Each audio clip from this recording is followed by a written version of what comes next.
Hello hi friends, welcome back to my channel Gunnus talks. మీ అందరూ అనుకుంటుండొచ్చు ఈరోజు ఏంటి ఇంత ట్రెడిషనల్గా రెడీ అయ్యారు అని చెప్పి. మీ అందరికీ, మీకు, మీ కుటుంబ సభ్యులకి ముందుగా శ్రీరామనవమి శుభాకాంక్షలు.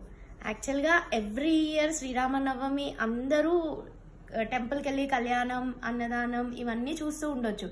బట్ ఈ ఇయర్ ప్రత్యేకత ఏంటంటే రాముల వారి జన్మస్థలమైన అయోధ్యలో ఇప్పుడు వరకు రాముల వారికి గుడి అనేది లేదు. అలాంటిది ఈ సంవత్సరం మన మోడీ గారి దయ వల్ల మనకి రాముల వారికి ఒక గుడి అనేది ఏర్పడింది.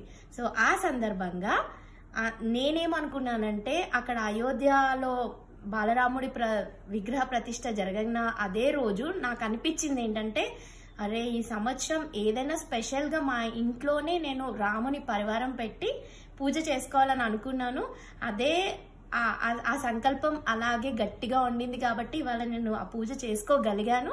ఆ రాముల వారు నా వెనకుండి ప్రతిదీ ఏది నాకు ఇది లేదు అది లేదు అనకుండా అన్ని సమకూర్చుకొని చక్కగా పూజ చేసుకున్నాను. అన్ని నైవేద్యాలు వండి పెట్టుకున్నాను. సో ఫ్రెండ్స్ వచ్చేయండి, మీరు కూడా చూడండి నేను ఎలా